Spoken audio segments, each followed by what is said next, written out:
welcome to our channel. I just thought I would do a chat today. I just wanted to explain something because some of you know and some of you don't.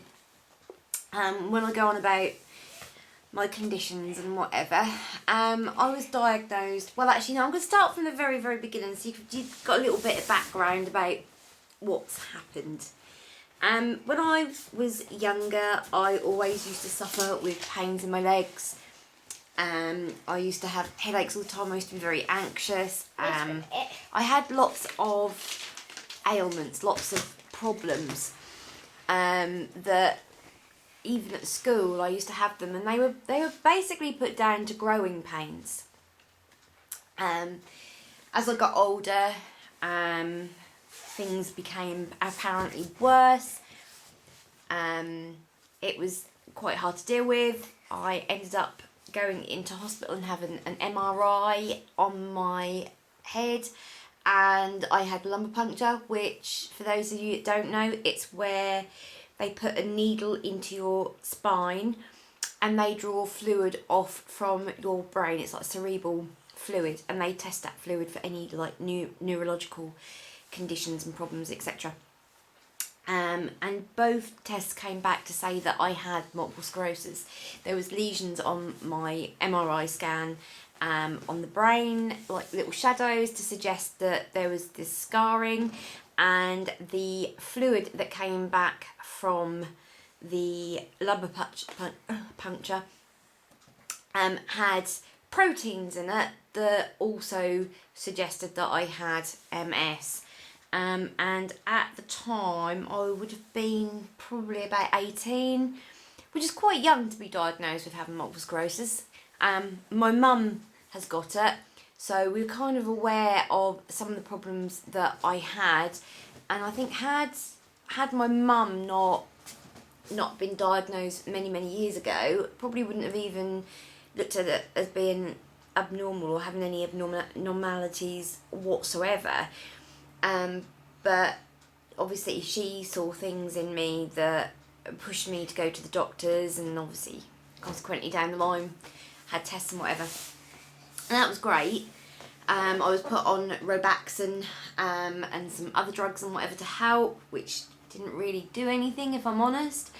And then when I was 24, I was rushed into hospital because they thought I had a possible brain hemorrhage because of constant headache and really bad, and couldn't see lights, and they were possibly worried about that could be meningitis, etc. So I had to go through the whole palaver again of having an MRI scan on my brain. They did find one. Before you say anything, they did find a brain.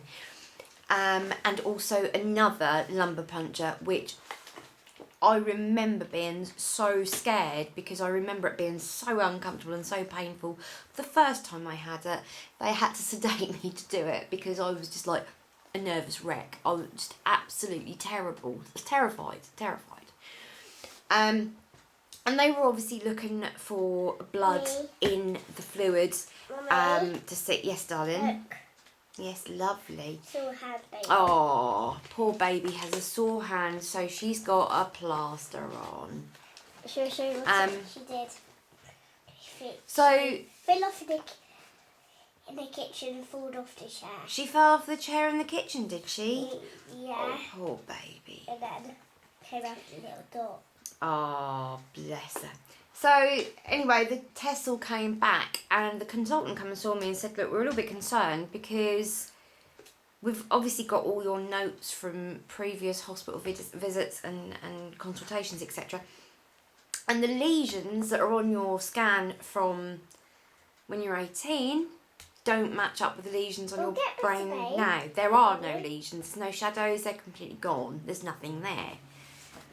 Which you'd think, yes, I'll get over it, but you don't get over multiple sclerosis. It's one of these conditions that once you've got it, you've got it. You don't. There is no cure. Real talk, you can. Your head is hurt. Is your real. Can get better a bit. Baby's not really real. No. But she can talk. She can talk. So, yeah. That was obviously an anomaly. Then the proteins came back from my lumbar puncture, and they also showed no signs of MS as well. The proteins that they were looking for were not there. And we were left at a bit of a question mark, really, because for 6 years I've been living with a disease, an illness that I hadn't actually got, which was really odd, especially when you're told that you're going to be possibly in a wheelchair by the time you're 30. It was Just got to show you guys what yeah, it was quite a tough pill I just got to show pill you to guys swallow. what's happened. No, darling, no.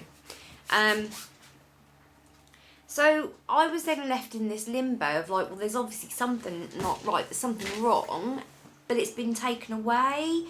And I know it sounds ridiculous, but having that label to say, oh, yes, you've got this, kind of like gives you a little bit of closure, because you kind of feel like you're dealing with it. And then all of a sudden it's taken away, and it's like, where am I left now?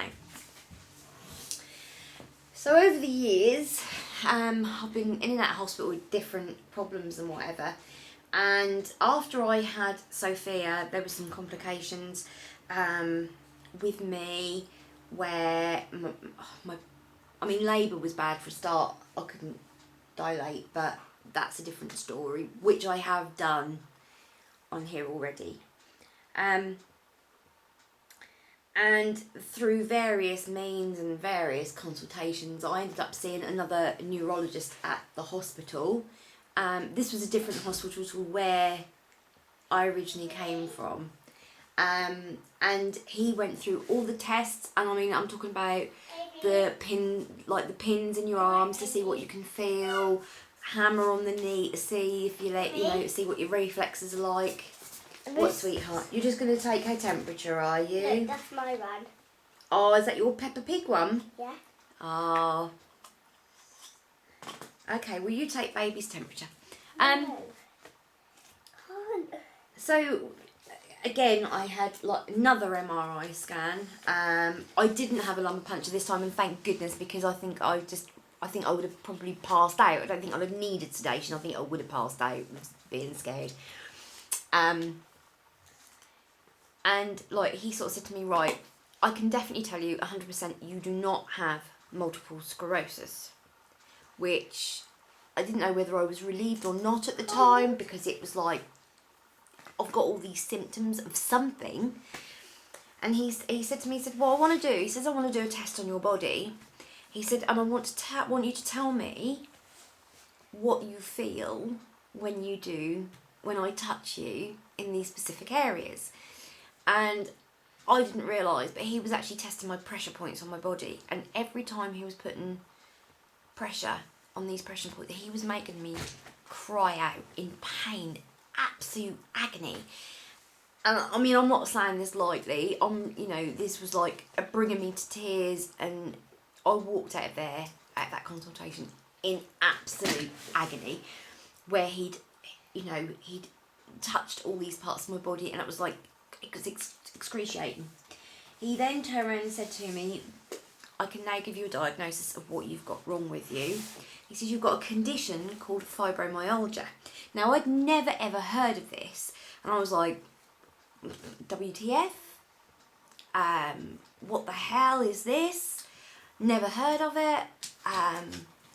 For some unknown reason, at the time I thought it was a heart condition. It isn't. And he gave me a leaflet to bring home. He said, I'm going to write to your GP and explain to them what the findings are. I'm going to get you on the right medication. We're going to now put you down the path of where you should have been all these years ago. But back when I was diagnosed with the MS, they didn't really know about fibromyalgia, because they always thought that it was a condition that was in here, as in, it's not real, it's all in your head, but it's not. And they can now do a blood test as well to say that yes, you have that. But I don't think it's available in the UK. It's only available in the States. And I was reading today as well that apparently to have this blood test costs $700 American, which is a lot of money, especially if you can be tested by doing these pressure points. So anyway, I was then given, not new hope, well it was new hope, because all of a sudden there was a name for this condition that I'd been living with all these years that caused muscle spasms, that caused problems with concentration, that had brain fog, that had anxiety, depression, pains in my legs, pains in my joints, headaches continuously all the time. Even if Sophia sat on me, I would hurt. If Steve came up to me and grabbed me, it would be excruciating. And like he'd be like, oh, for goodness sake, you're such a wuss. I've only just touched you. And throughout all these years me and him would be together, I'd be like, ow, you've just hit me. And he's like, I tapped you. And it's like, you hit me, I really hurt, you've hurt me. And he'd be like, oh, for goodness sake, I haven't. It's all in your imagination. And all of a sudden, reading through this leaflet, everything came together. It was like somebody had gone and turned everything up on its head and back together again. I'd got answers. At last, I'd got answers to all these ailments that I had. And it was such a relief. But these, like the symptoms on this checker, we sat down together and we went through them. And I think out of all the symptoms of fibromyalgia, there was only one that I didn't suffer with. The rest were just like, I mean, there's so many of them, I can't actually remember them all. It's just, you know, it's totally bizarre. So, yeah, it's like, you know, I wouldn't say I've made a massive thing about it, but it is, I think, important for people to know that I do have it, because people can see me on a good day and I'm good. People will see me on a bad day and I can barely walk. I can, I'm in a lot of pain. I'm never free of pain. I haven't been free of pain since I had my operation. I was probably under my general anaesthetic. But I've always got some sort of pain. I'm limited in what I can do. You know, there's some days I find it so hard to get out of bed. It takes me an hour, literally, to get myself out of bed and moving because I'm in so much pain. And it's really difficult for people to understand that you're in this pain consistently all the time. Because if you've got a broken leg or a fractured arm, you can see the physical side of that. You can see that there's a problem. With this, you can't see a problem. It's like having back pain. You can't see someone when they've got back pain. You can't see that pain. The only indication of that pain is in that person's face. And if you look close enough, you can see the pain. This is one of the reasons why some weeks I don't have any videos go up. Yeah, I don't have videos go up because I am in so much pain. You know, but you know, all aside. Just go show. She's put a plaster on, baby. Yeah, I'm sure everybody's really interested. I'm so sorry. Yeah, see, another thing, forgetfulness as well. I can't actually remember. No, leave that alone, darling. That's a tool on the tripod for mummy. Okay, no, leave alone. No, leave alone.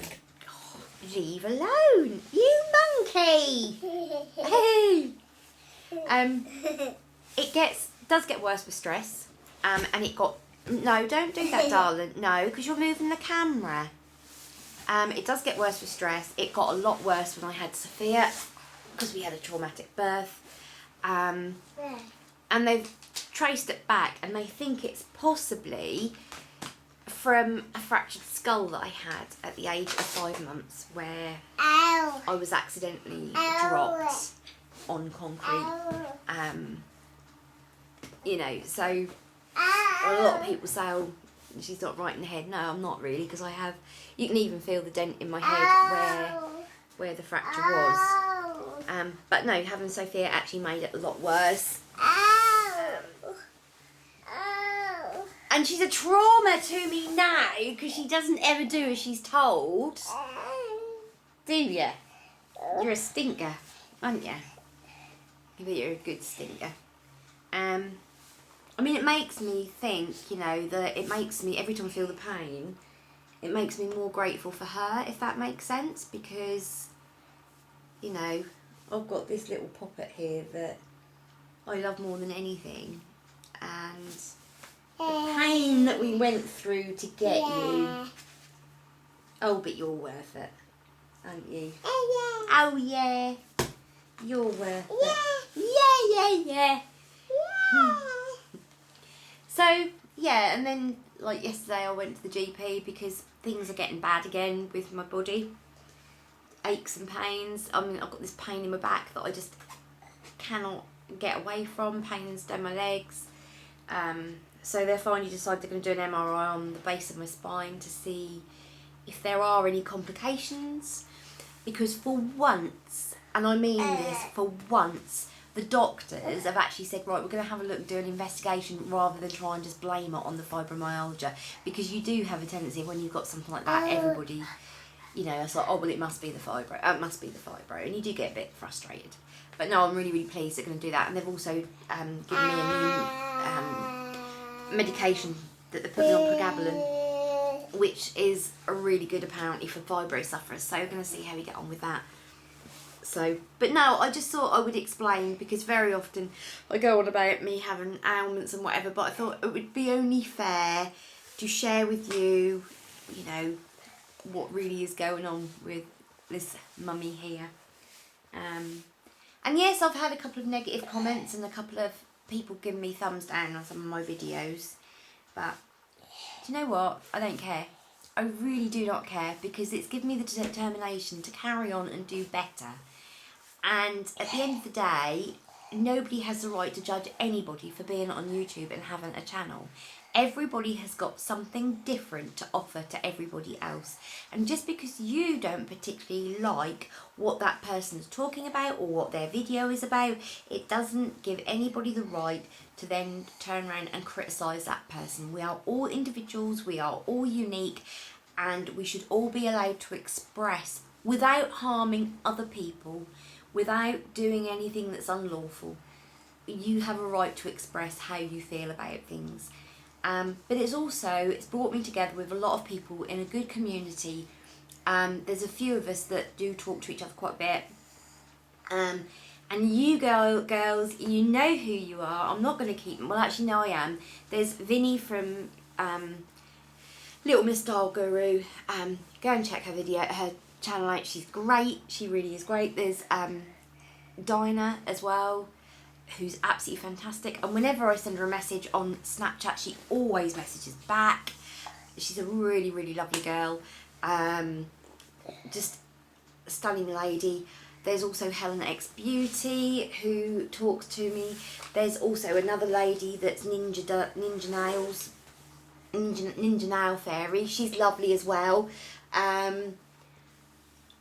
We've also got, there's Pink Floss 86, there's Chocky Kaz. There's so many people that are just in this little community on Facebook that we all, not Facebook, on YouTube, that, you know, it's great. I just feel like I found a little family of people that, you know, we're all sort of doing this for the same reason, because we love it.